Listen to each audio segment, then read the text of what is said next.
From furnace to palace. Welcome to the burning furnace where the three valiant Hebrews walked. Wow! Are you experiencing the cold of winter?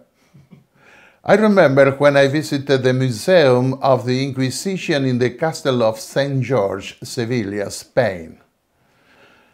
The pastor who invited me to give a seminar on the Gospel of the Sanctuary was told there was a man there who did research on the work of the Inquisition. We met that man, and he showed us a map that he found in the archives of the city, the walls and buildings, and the place where the presumed heretics were burned. They had to walk from the castle where the Inquisition operated for nearly 2 miles to the place of torment. In one of the documents, I read the testimony from that time regarding a woman who had to walk that route in winter with other supposed heretics, complaining of the pain from bones broken during the torture sessions and feeling cold from the weather.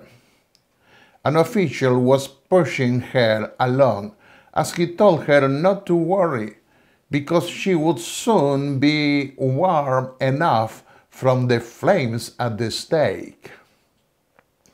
When we read the testimony of Daniel about a similar portrayal of cruelty that took place 2,500 years ago, we ask ourselves why the king of Babylon summoned the satraps, prefects, governors, advisors, treasurers, judges, magistrates, and all the other provincial officials to come to the dedication of the image he had set up. Daniel 3, verses 2 and 3. Shadrach, Meshach, and Abednego were also summoned by the king, because after the interpretation of the dream given by Daniel, the king had placed them as administrators over the province of Babylon, Daniel 2:49. But he did not summon Daniel, who served the king in his own court, perhaps because it was he who had revealed to the king that in the statue of empires, only the head that represented Nebuchadnezzar was of gold. With this, Daniel had let him know that his kingdom would not last forever. It would be succeeded by other kingdoms. Again, what would have been the purpose of raising a golden image as imposing as the one Nebuchadnezzar commanded to raise, so as to require the ruling class to prostrate themselves before that image? The background of that order seems clear. The kingdom of Nebuchadnezzar would be replaced by another kingdom, and some of the king's opponents would have wanted to hasten the change. In defiance of his dream, the king wanted to make it known that his kingdom would in fact endure forever. He also wanted to expose anyone who might disagree with that interpretation of the future and thereby pose a threat to his position as king.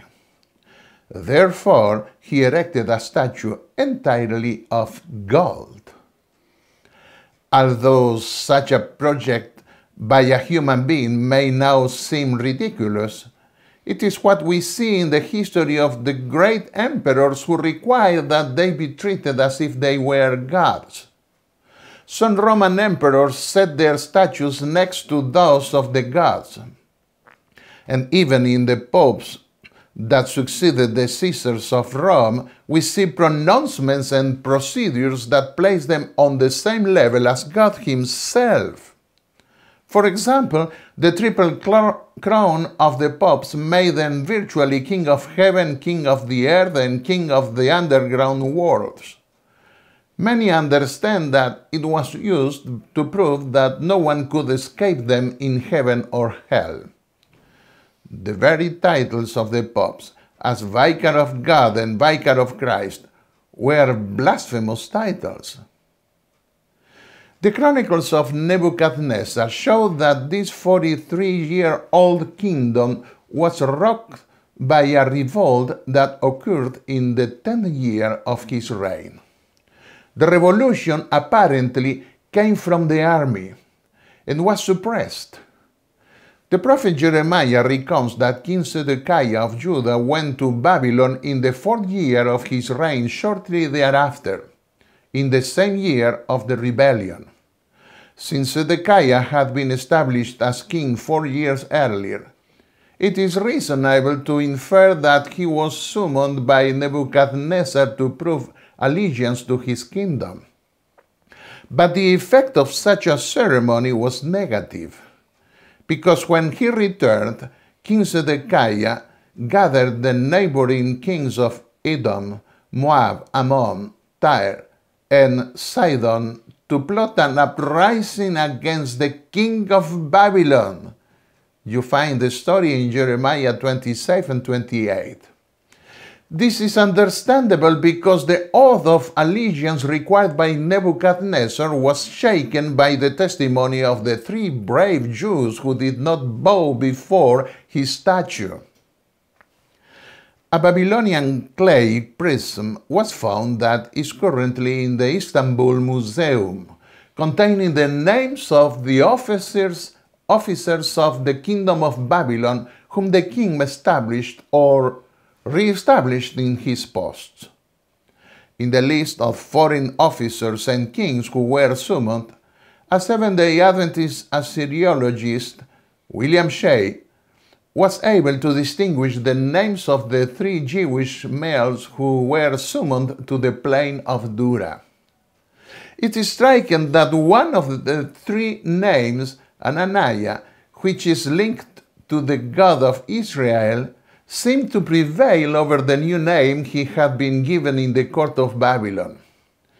In the confrontation of names related to different gods, the testimony of Ananiah, whose name was related to Yahweh, the God of Israel, prevailed. As a good Jew, Ananiah appears on the prints as head of the royal merchants. The other name that catches the eye is that of Ardi Nebo. The term Ardi in Akkadian is Ebed in Hebrew and means servant of Nebo, the Babylonian god. If the Hebrew text renders it Nego in the Bible, it could be because the biblical writer intentionally altered it to avoid its connection to the Babylonian god Nebo. Ardi Nebo appears on the list of the clay prince as secretary of Prince Amel Marduk, the evil Merodach of 2 Kings 25 verses 27 and 28. It is not surprising in this context that when this prince became king, he immediately took King Jehoiachin of Judah from prison and treated him benevolently, making him sit at his table for the rest of his life, Jeremiah 52 verses 31 to 34. His secretary, according to the Babylonian prism, was one of the Hebrew captives. The third name that refers to Meshach appears as guardian of the women of the palace at the time when the list of representatives of the kingdom was assembled. In the list on that prism, the kings of Palestine and other provinces of Babylon are also included. The convocation referred to by Daniel 3 was accompanied by all kinds of musical instruments, not though noisy, so that the entire large body of magistrates would prostrate themselves when they heard the sound. Some critics found that 3 of the instruments mentioned in the story of Daniel are Greek, and inferred that this is another presumable proof that the book of Daniel was written in the 2nd century before Christ under Greek rule. But Greek influence in Mesopotamia could be widely proven as being a fact even before the Neo-Babylonian Empire. The names of musical instruments do not change when you switch to another language. and the fact that only 3 names had been used is clear evidence that the author is not steeped in Greek culture. There's never a shortage of whistleblowers in a crowd when someone commits a foul, especially when there are foreigners holding positions above other nationals. Moved no doubt by envy and the testimony of a foreign religion, Shadrach, Meshach, and Abednego were accused of disloyalty to the king. No doubt remembering the experience he had with them, and knowing their good testimony, the king wanted to give them a second chance. And he warned them that no God had been able to deliver any nation from his hand, and that their God would not be able to deliver them now either. Nevertheless, the 3 brave Hebrews were clear. The God of Israel was the God of heaven, and he had power to deliver them from the hand of the greatest emperor on earth at the time. And if their God did not, they would not prostrate themselves before another God than the God they had served throughout their lives. This testimony proves that Shadrach, Meshach, and Abednego were sustained in the court of Babylon as seeing the invisible, in the words of the Apostle Paul in the epistle to the Hebrews. All the great men of faith clung to the power of God before seeing his promises fulfilled. This faith cannot be developed overnight, but is cemented over time by a persistent and regular communion with God and His Word. A superheated furnace, probably a kiln to fire bricks, was enough to burn to death those who threw in the 3 brave Hebrews and the ropes that bound them. But it did not even singe the hair of the captive heroes. And a 4th being appeared among them as ambassador of heaven before the greatest God on earth, who later in the vision of the final judgment in chapter 7 would present himself as the Son of Man before the greatest God in heaven. Son of God, Son of Man, a perfect mediator who fulfills what he promises. Our God is a consuming fire, says Hebrews 12:29. But he can appear in a burning bush without its leaves burning, as Moses saw.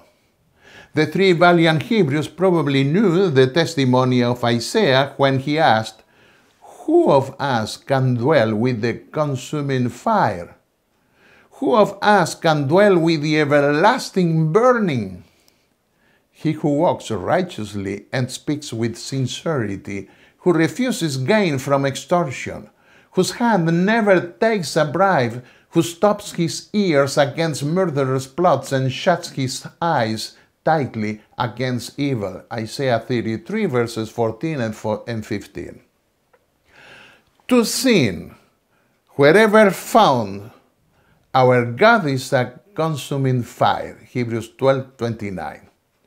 In all who submit to his power, the Spirit of God will consume sin.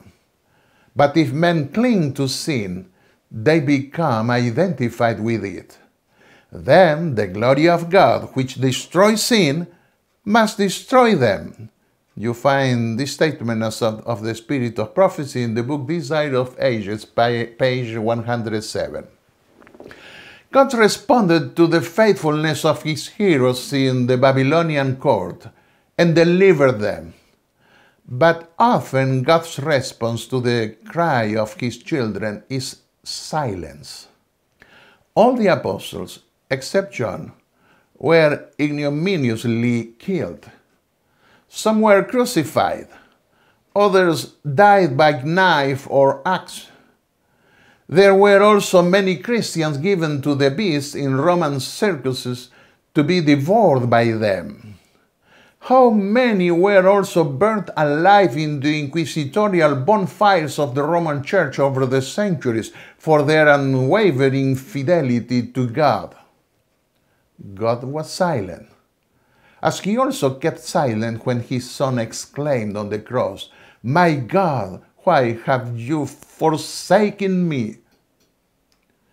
We must accept those silences of God that sometimes occur in our lives as the best divine response to our cry. Our faith must go beyond present circumstances, for the faithfulness of God's children does not change under any circumstances. God's law is non-negotiable. And the day will come when the cry of so many martyrs of Jesus will have full satisfaction. The Lord will bring them back to life and allow them to live eternally in His kingdom. Let us develop that kind of faith by an humble and permanent communion with God. This is my desire with all my heart. Amen.